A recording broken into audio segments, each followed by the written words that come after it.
Good morning, everyone. Welcome to another episode of Vietnam Innovators. I'm your host, Hao. Thank you for all of your support every week in, week out of the show. Without you, this show would not be possible. Today, we have a guest from the Netherlands, Hoang. He is a musician, dancer, artist. I'll let him describe what he does from the Netherlands, although he's born and raised in Hanoi, and he's called the Netherlands his home for the past almost more than 15 years now. Welcome back to Vietnam. Hi guys, yeah. Saigon. Yeah, what's up? What's it like? I mean, you live in the Netherlands now. You come back to Vietnam once a year. Yeah. I guess my first question is, why don't you introduce yourself? Yeah. And then we'll get into it. Yeah, as you said, my name is Hoang, and I call myself a movement artist. And at the moment, I'm based in Rotterdam, Netherlands. Yeah, and sorry, I don't know what I want to say. Yeah, and now basically I work like as a dancer, choreographer, art director in some sense. Yeah, but mostly in Europe by also teaching around and basically everything around dancing movement. Okay. Yes, I do.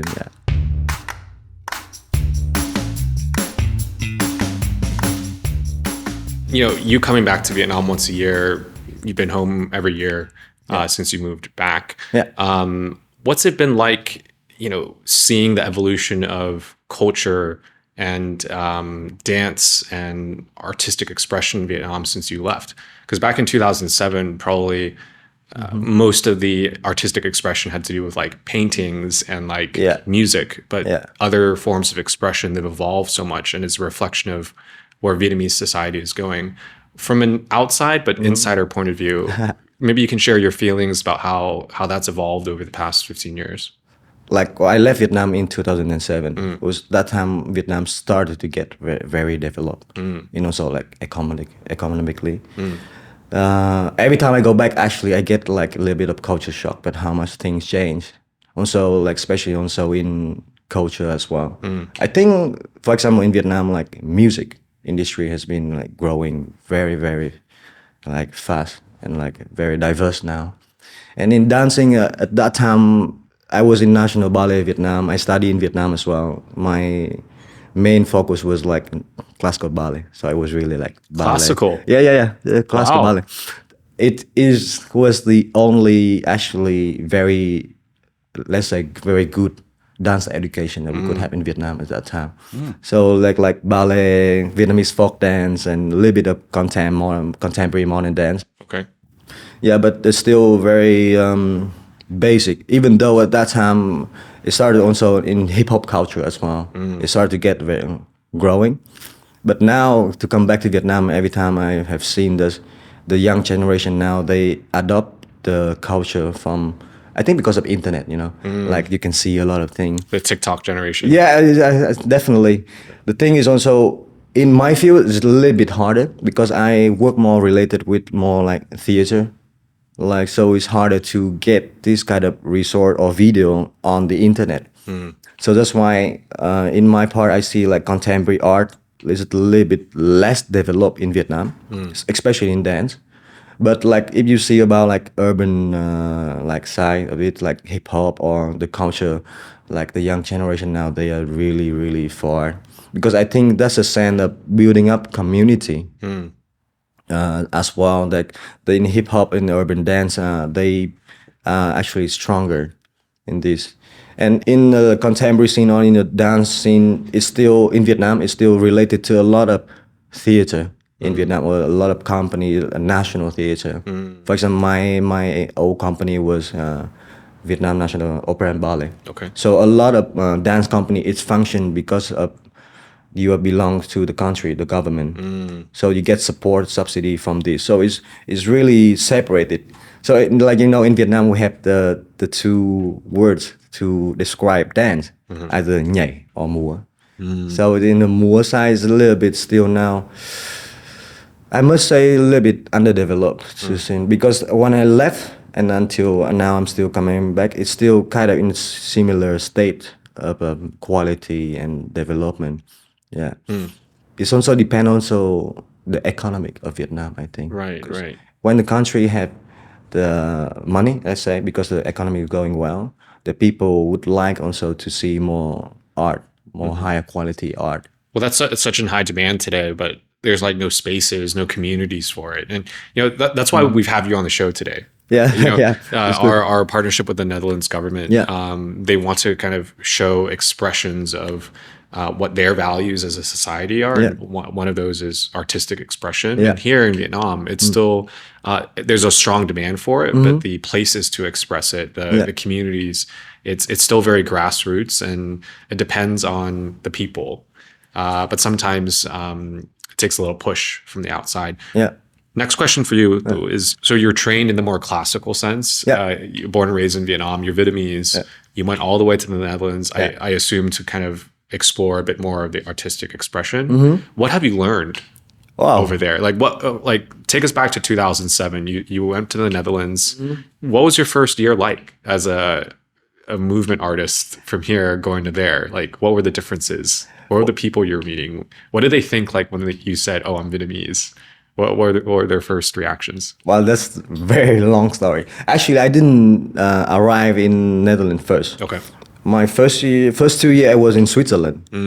And then I was in like a junior company. There was a bit between education and professional. So they train young dancer, young artists into how the professional industry works in Europe, basically.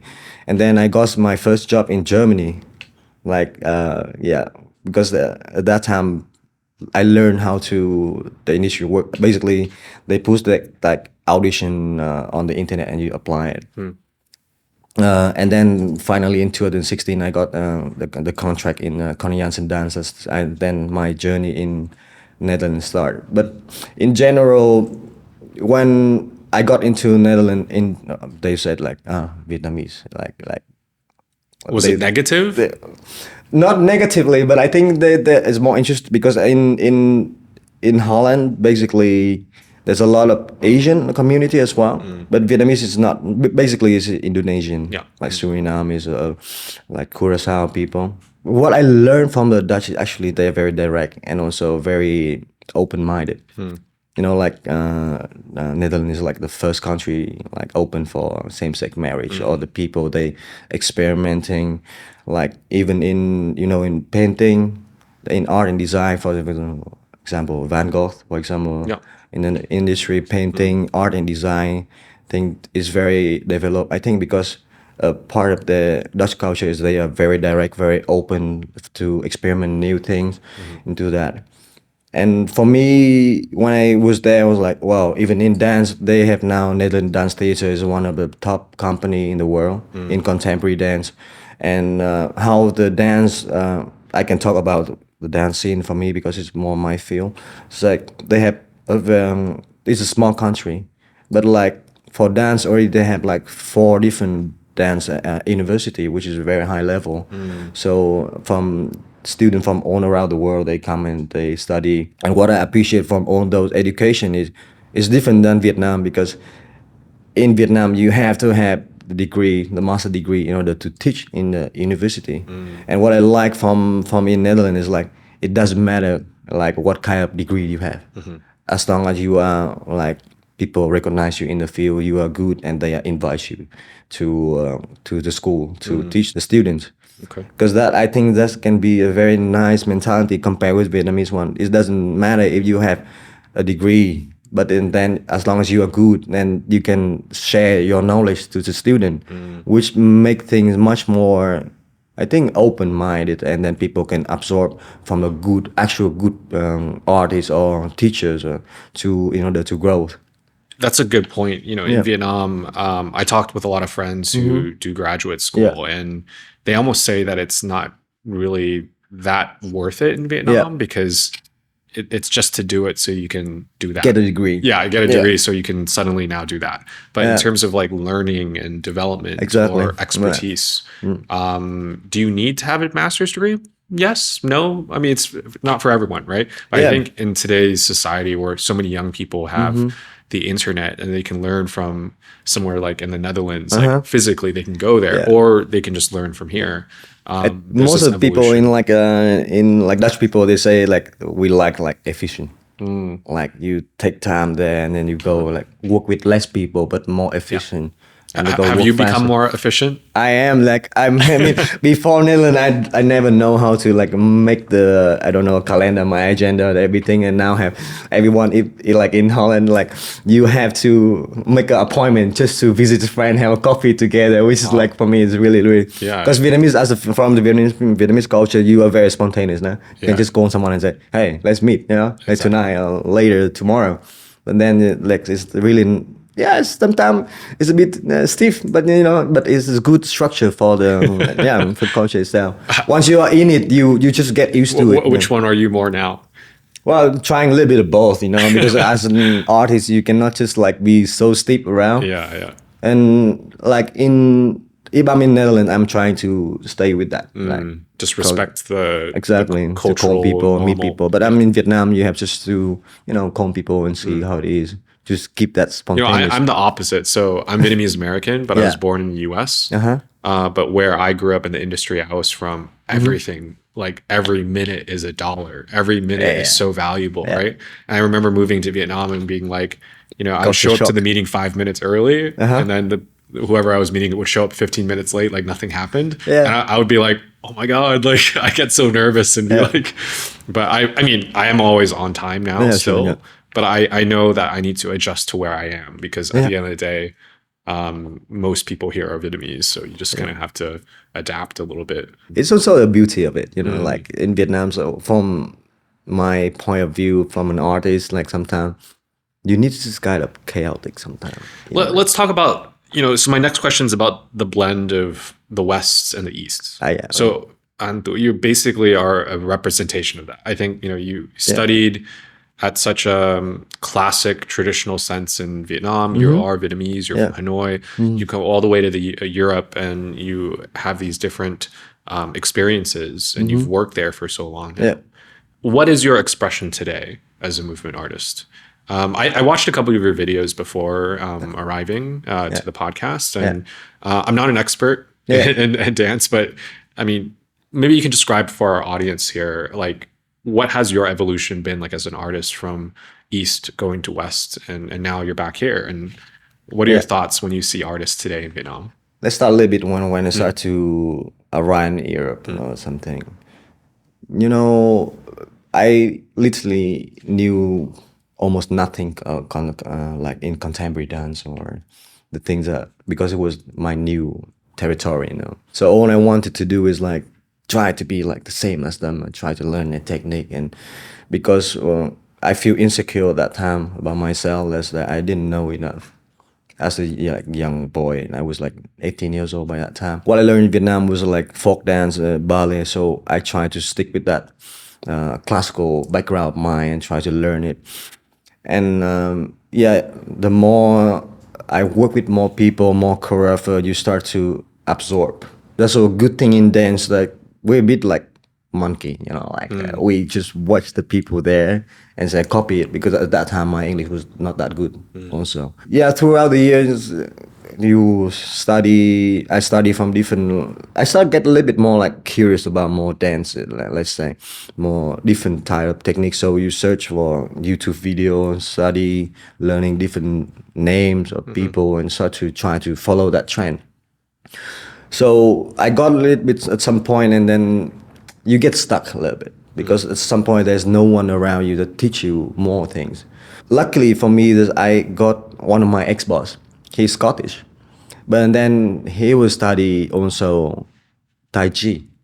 So I learned Tai Chi, something very Eastern, from a white guy, and then like that concept for me was a bit like, why not? I'm not learning something from my side of the world, like, because before I didn't like focus on that. I just focused on how to dance like very Western style.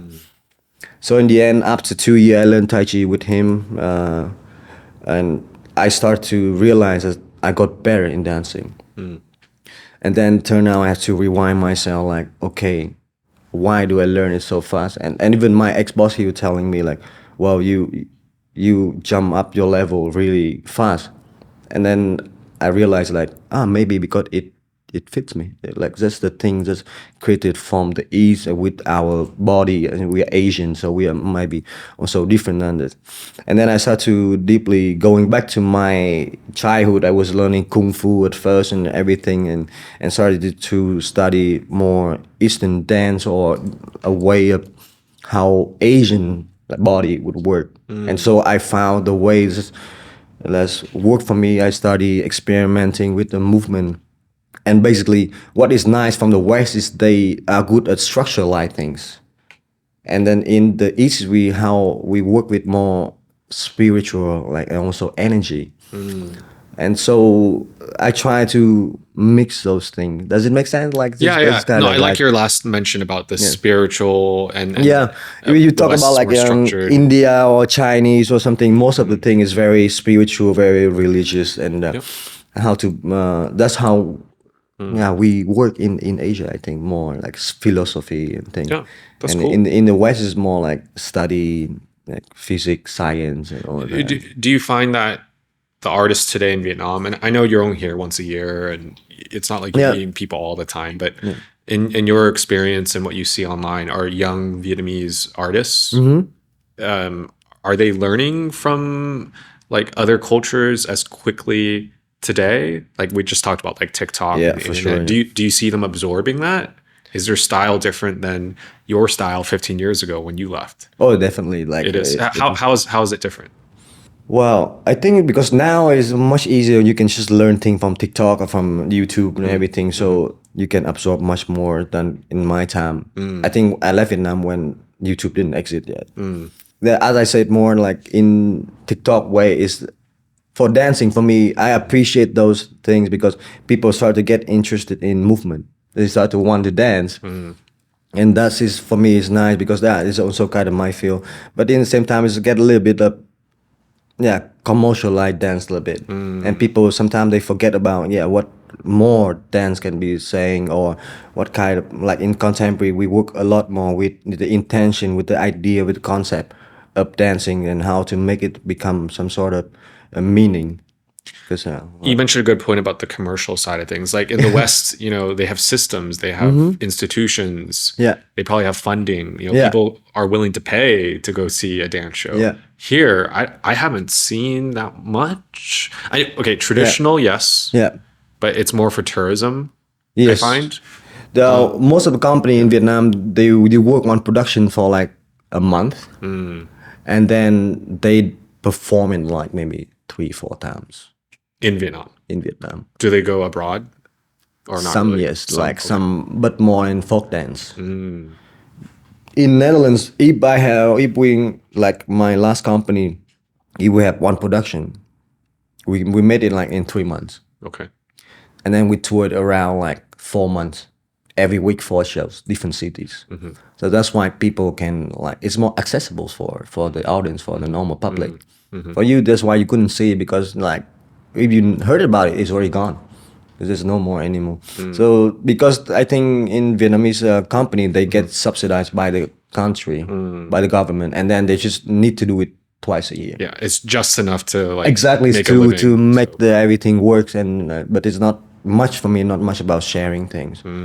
Yeah, and then it's very difficult for someone that's interested in art and dancing, but they don't know yet where to find. Yeah. You have to dance enough for perform enough for the people to hear about it maybe a month later, and then they can come to see your show.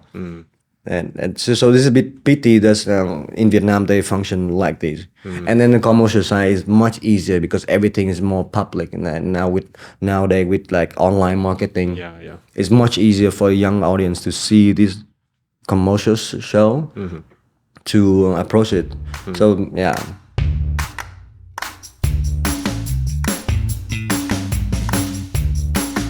We just spoke about how dance is becoming so global. It's so easy to learn and to be out there now and all that.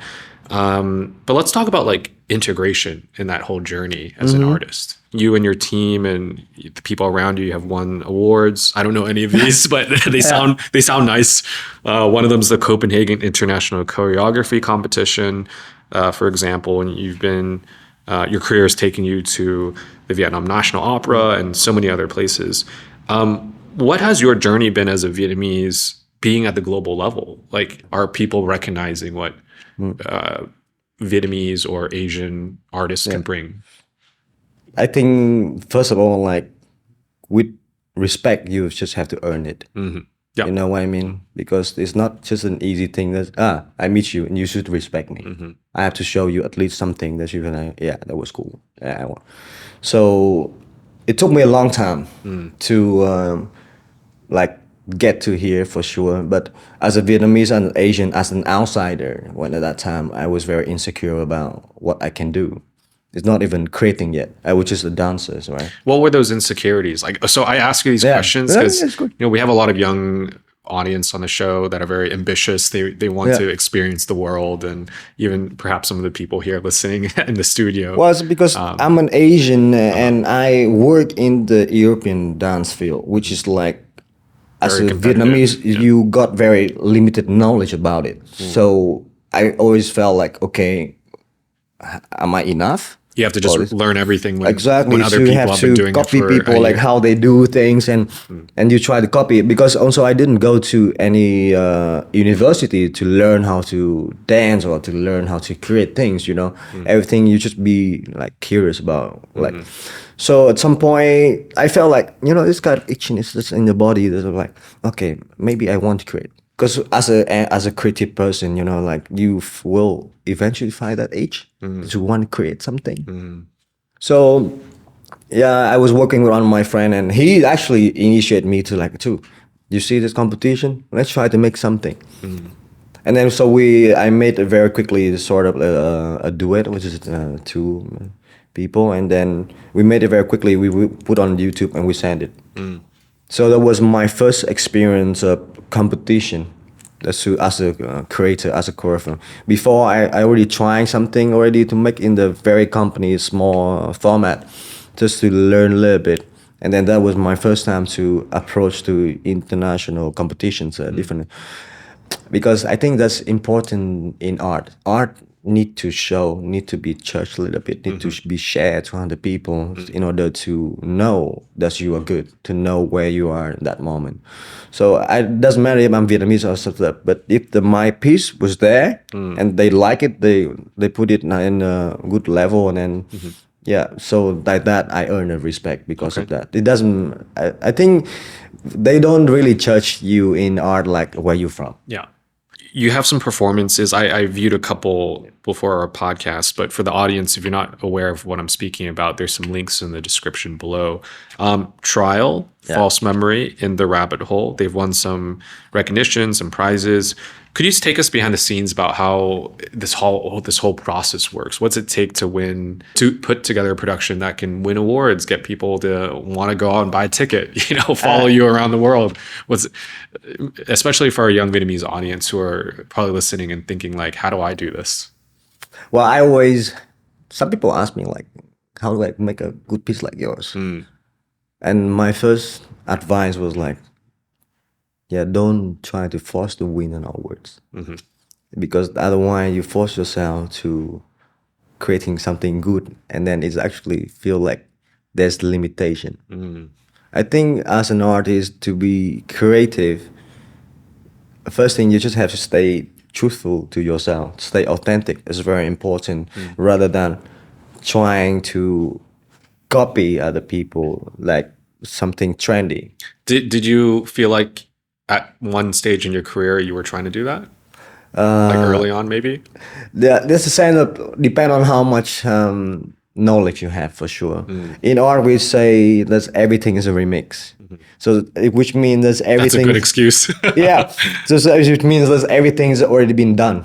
Even though when you create something, you think, no one have done it. But for sure, I'm sure there's people already experimenting with different things. So it's not about an idea, but it's all about the execution, how you learn from one thing to another thing, and then suddenly you are being creative and you try to find something in between those 2 points in order to make something. Because what is authentic, what I mean is you have your own experience, you have your own taste, you have your own background and style. So only you have the right combination of remix.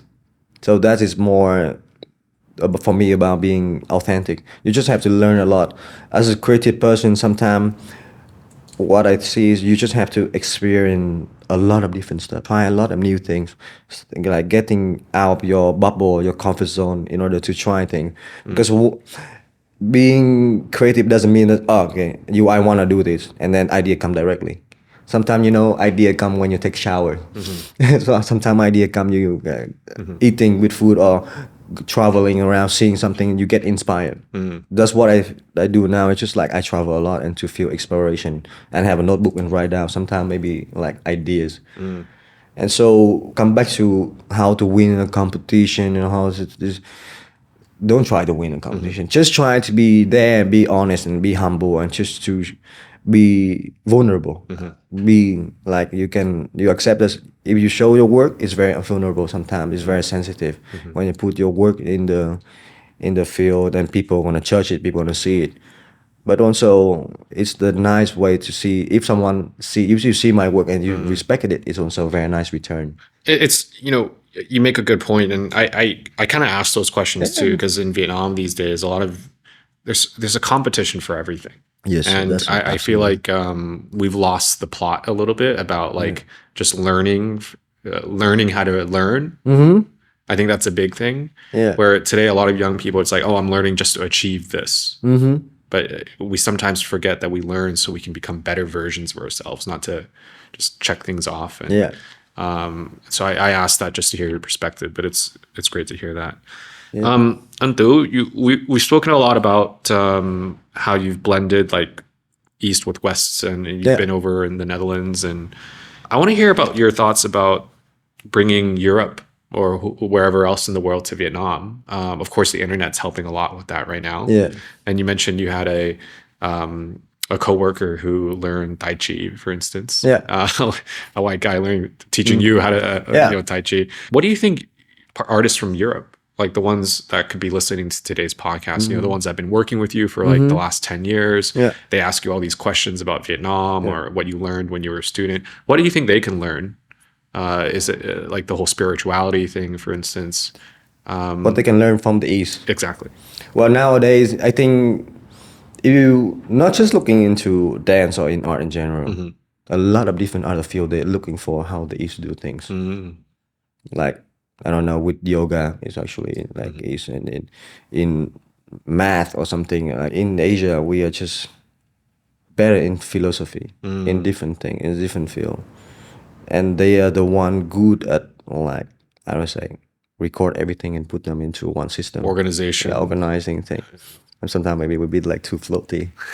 Yeah. So I think as artists, in cultures, if we talk about cultures, like, for even in Vietnam, like music in Vietnam, the traditional music with percussion, with everything, like amazing. Like I talked with some good musician in Vietnam, they said like in Vietnamese music is like the whole different like universe of things. I want to stop you there. You bring a good point, because the international media and pop culture these days, everything from singing to rapping to artists, movement, anything, dance, it's all Western. If you think of the big scale commercialization, I think they're better at commercializing. Well, that's the thing, right? But with money, you get to do more things. Yeah, it's not true. And I think the East, Asia, because the world is kind of run with an English media mindset, generally speaking. Thought about this too. But then you go to countries like Vietnam or countries like China or Japan or Korea. They're the only countries in the world that speak those languages. So they're kind of like trapped in their own little bubble. Not trapped, that's not the right word, but just they're only isolated to its own bubble. Like Vietnamese. It's the only country in the world that speaks Vietnamese. So to go outside, it's a bit more difficult, of course. You have people like you that go outside, but you're probably the only Vietnamese dancer in Rotterdam, right? So, or maybe it's changed now. But so that's an interesting point that I just wanted to bring up. I mean, in the West, it's more connected. Also, like in Europe, it's like tighter together. And then we have English as a like medium place to like language. Who are the other dancers you work with, by the way? Like, where are they from? Are they all over the world? Just so we get an idea of who you're working with. Like most of the nationalities, like Japanese, like Dutch for sure, Italian. Yeah, like many. I cannot say like all the Europe. Like mostly a lot of Italian, like Spanish people, Dutch people. Even in Dutch is already very diverse because you can have like Different ethnicities too. like Okay. Asian Dutch, like Right, also right. a bit like more white and black. It doesn't matter because that's what I like. Also, that's why I landed in Netherlands. I stayed there, decided to stay because they are very diverse as well within the small country. Yeah. There are different ethnics there. So yeah, on type. Like for dance world, we don't have really much like okay, we should choose only this the nationality, which is if you're good, we take you. This is what I like also. Yeah, in Europe in general. Yeah. Just offline before we start the podcast, you were mentioning you're here for a few weeks and you're meeting people, you're exploring, you're taking notes, you're talking to people. Could you talk about how you've been involved with Vietnam since you've left, aside from just being Vietnamese, living somewhere else? I'd love to hear how every year you come back. What do you do when you're here? What are you trying to accomplish, if anything? What do you hope to do in the future? Well, I think it started already like around 10, 12 years ago. Like after I started to learn a little bit more dancing in Europe, every time I come back, I'm like, maybe it's good to share a little bit. So I started to some people ask me to have a workshop with them. So started like almost every year I come back, I start to give workshop to people, sharing people that have limited knowledge. Well, what's a workshop look like? How many people? What's the activity? It started with like maybe 2, 3 dancers coming. We have one of the most is like 30 people. It also depends where I am at that moment, how much knowledge I have. Like, it started to be only some dance classes, teaching them some combinations so they can follow.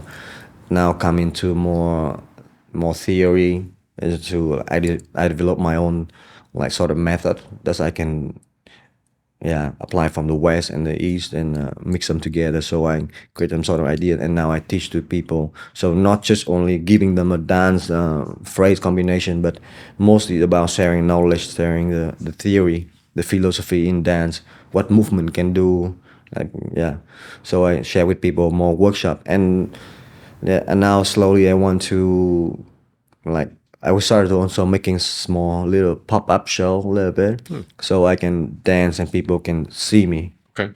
So sometimes it's easier just to see it, not just also showing them thing, but how I dance, so people can learn actually how like quality how much quality I can actually do, and then people can actually open their mind a little bit more to see actually this thing would work in dance. Because if we talk about dancing, it's not just about being nice, because anything if we take like walking or cooking, or chopping things or punching things, it's also movement. So that's the thing that's why I say I'm a movement artist. It's not about creating a nice dance combination, but using different kind of element in movement and apply to theater. I'm asking this because I'm also curious. Yeah. I'd love to go to one of these days. Yeah, so I started to get more, showing people a little bit, showing the rabbit hole is one of the things I did it. Yeah, this year was in April. Yeah, I was just, I don't know if you know Chi Ming. He's one of the very famous musician, electronic music. And we just like, okay, I told him, we got this idea. We just combine it and create a show. And people was like, this is really great. We were just like the two of us. We would just like improvise with each other. He's improvising his music. I improvise in dancing. And we have a combine with the idea of a rabbit hole. And people come in and it was very successful. Like, even though it was a very small show, because, in Vietnam it's hard to get like, permission to do one big show or selling ticket. But what I like to do is like, okay, meet up with people, we hang out, we exchange ideas, and then we showing to the community, to the art thing, to really maybe slowly showing my face more, because actually I'm not so active in Vietnam, because most of my work is there. So I come here and do a little bit of show and talking to people, like potentially find some funding maybe to, create some festival or bigger form of workshop or bigger form of show to at least sharing the knowledge what I have and what I've been done to give back to where I come from. So Yeah. Talking about giving back, Yeah. what do you think the art community needs moving forward to, you can only speak really from the movement Yeah. side of things, but Yeah. what do you see in general? Like more TikTok videos? Do you see more, what else would you like to see to really get this community going? I think it's just it's nice to meet up a little bit, like in real life, not just in social media and things, because sometimes if we can just put bunch of creative people in one room, something can come out very beautifully. It's just so to have some sort of a central point that you can just meet up, people can come and hang out and experiment things. I think that could be a very nice idea just to, how saying, support the young artists, young creative scene, just to maybe hang out in one place and I think exchange idea, that's very important, I think. Okay. To share with people, I got this idea, what kind of idea? So that's can be very helpful for the art scene, I think. Very cool. And that wraps up today's podcast, but I always have one last question. Yeah, sure. Yeah. You're here today to share more about your experience and insights about what you know. What would you like to know more about Vietnam? You've been away for so long. Yeah. Like, are we talking about like, is there some sort of business idea that you're curious about, some cultural movement? What would you like to hear about on a podcast like this, so you feel like you walk away knowing something more? Yeah, now I'm interested in a lot in more like traditional art form, actually. Like, because I learned a little bit about folk dancing and everything, but I think if you go further in Vietnam into like countryside or something, they are very interesting people, or even artists that they are very like low-key hidden. So it's really nice if you can find some people that contribute into those traditional ethnic music or art, because for me, like, I really like to go to like different places in Vietnam, maybe learning how the people live and dancing with learning their movement and like experimenting, researching with those things. Okay. And then in future, one of my aim is to bring artists from Europe and Holland and maybe to come back to Vietnam to create some sort of festival to exchange, maybe bringing those people to different places in Vietnam to get inspired and to create. And also the young people in Vietnam, they can actually see how dancing in Europe or theater would like can show. So that is one of my mission, to give back to Vietnamese community. Very good. Yeah. Well, Ndu, thank you so much for being on the show today. Thank you for having me. I love going to these shows, but honestly, I don't know a whole ton. Yeah. So thank you for sharing today. I think our audience appreciates it, and especially the young folks who are listening today. Yeah. Hopefully they've taken something big away from you. So thanks so much, guys. Thank you for listening to another episode of Vietnam Innovators, guys, and for supporting the show. Hoang, movement artist, all the way from Rotterdam, back in Vietnam for the next few weeks. Thanks so much. Thank you. See you next time.